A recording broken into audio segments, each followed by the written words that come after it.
राधा अष्टमी का या महालक्ष्मी व्रत विशेषकर शादीशुदा महिलाओं द्वारा अपने परिवार को धन धान्य से परिपूर्ण करने की मनोकामना पूर्ति के लिए किया जाता है। राधा अष्टमी या महालक्ष्मी व्रत को करने का यह कारण है कि महिलाएं अपने परिवार को दी कृपा के लिए धन्यवाद माता लक्ष्मी को भगवान विष्णु को करना चाहती हैं।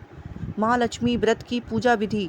इस व्रत को करते समय सर्वप्रथम व्रत के दिन सूर्योदय के समय स्नान आदि करके पूजा का संकल्प लिया जाता है।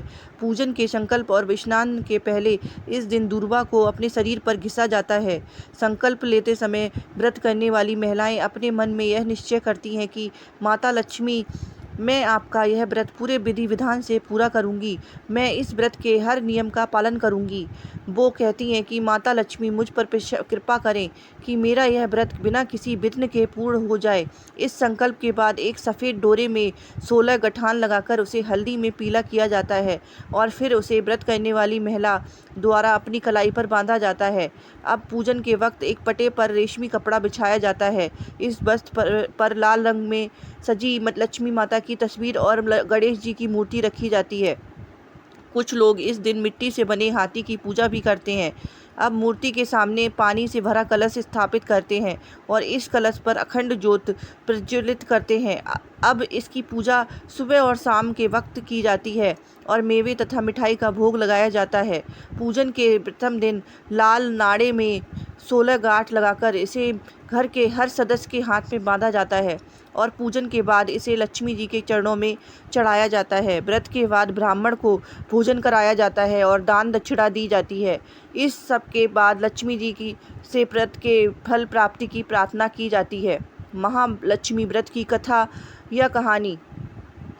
प्रथम कथा। बहुत पुरानी बात है। एक गांव में एक ब्राह्मण रहता था। वह ब्राह्मण नियमानुसार भगवान विष्णु का पूजन प्रतिदिन करता था। उसकी भक्ति से प्रसन्न होकर भगवान विष्णु ने उसे दर्शन दिए और इच्छा अनुसार वरदान देने का वचन दिया।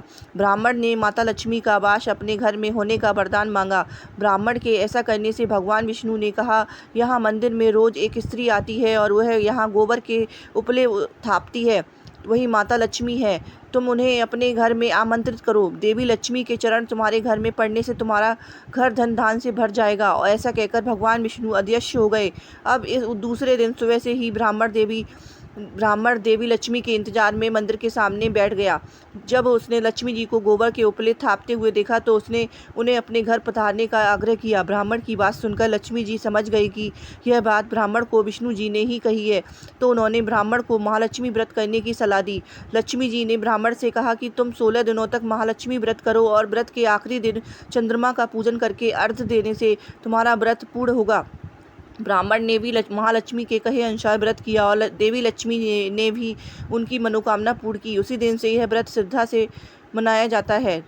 दूसरी कहानी। एक बार हस्तिनापुर में महालक्ष्मी व्रत के दिन गांधारी ने नगर की सारी स्त्रियों को पूजन के लिए आमंत्रित किया, परंतु उसने कुंती को आमंत्रित नहीं किया। गांधारी के सभी पुत्रों ने पूजन के लिए अपनी माता को मिट्टी लाकर दी और इसी मिट्टी से एक विशाल हाथी का निर्माण किया गया और उसे महल के बीच स्थापित किया गया। नगर की सारी स्त्रियां जब पूजन के लिए जाने लगीं तो कुंती उदास हो गई।